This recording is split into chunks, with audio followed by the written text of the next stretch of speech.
Tabiiy qilmish baholisi cho'skani tayyor sotib olishgan. Remontlarda o'zgarishlar bor baholisi. Endi bu yerda remont qilishgan paytida konditsioner o'ylanmagan ekan. U kishi 16 ta konditsioner qo'yamiz shu xonadonga xudo xolisa.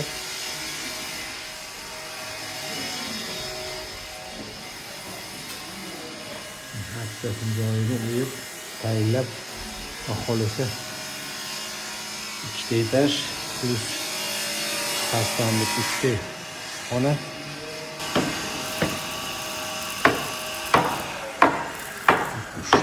Truba chiqyapti. Bu yerda ham mana ko'rishgan trubalarimiz bor, baholisi. Bitta qolgani tashqaridan ketyapti. Tashqari fasadga hech narsa qo'yilmayapti.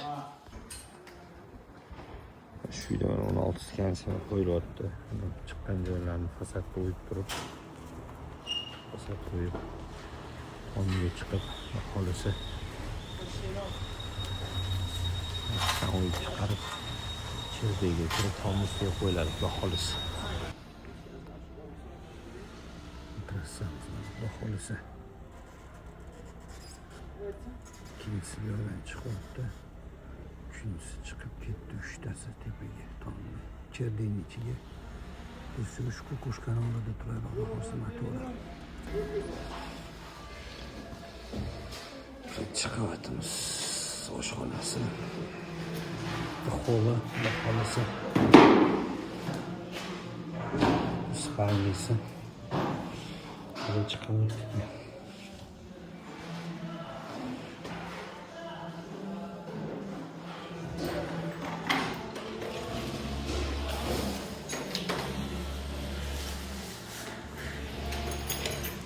Bir yaşta sağlık pastan ketiyor. Bakalım.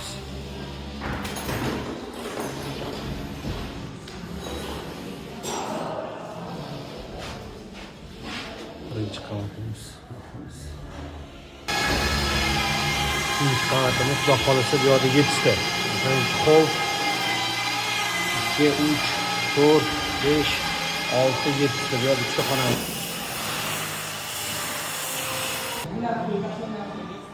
İkinci qavatdagi spalnilarimizdan bittasi.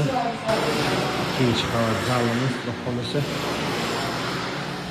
İkinci qavat spalnimizniki. Baholisidan o'tib